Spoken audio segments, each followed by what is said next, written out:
একজন মানুষ অনেক কষ্টে একটা বই জমা দিতে পারে 3 মাস ধরে, 1200 টাকা নিয়েছে 3 মাস ধরে। এখানে লক্ষ লক্ষ বই জমা হয়, আর এই লক্ষ লক্ষ বই সব ভিসা না দিয়ে ফেরত দিয়েছে।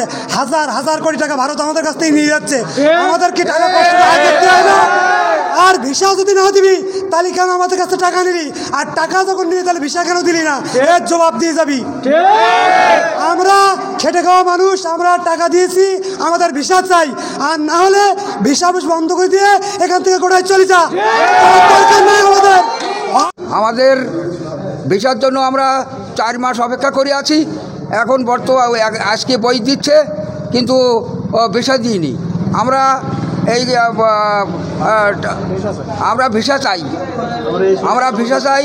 আমার স্ত্রী একজন হার্টের রুগী, তাকে এক্ষুনি নিয়ে যেতে হবে, তার ওষুধপত্র কিচ্ছু নাই, ভিসা চাই। বিগত 3 মাস আগে পাসপোর্ট বই জমা দিই, এর প্রসেস করে 3 মাস আগে 1200 করে টাকা নিয়েছে, কোনো ভিসা দেয়নি। এবং এই ভিসা না দেওয়ার কারণ কি তাও আমাদের জানায় না। একটা বই যখন জমা দিই তারা আমাদের সঙ্গে যে আচরণ করে, রূঢ় আচরণ করে, তা ভাষায় প্রকাশ করার মতো না। একটা কাগজে কোনো সুবিধা অসুবিধা থাকলে তারা কোনো কৈফিয়ত করে না, পাসপোর্টটা ফেলাই দেয়। আর আজকে 3 মাস পর বা 3.5 মাস পরে বইটা ফেরত পাচ্ছি, কোনো ভিসা নেই। আমরা দীর্ঘ প্রতীক্ষার পরে একটা ভিসা প্রসেসিং করার থেকে ভিসা পাওয়া পর্যন্ত সর্বনিম্ন 3 মাস সময় লাগে আমাদের।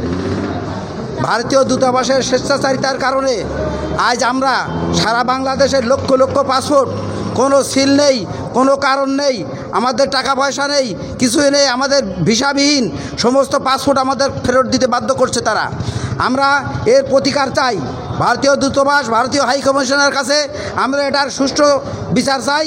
আমাদের ভিসা যাতে দ্রুত আমরা পেতে পারি সে ব্যবস্থা অবশ্যই আপনারা করবেন।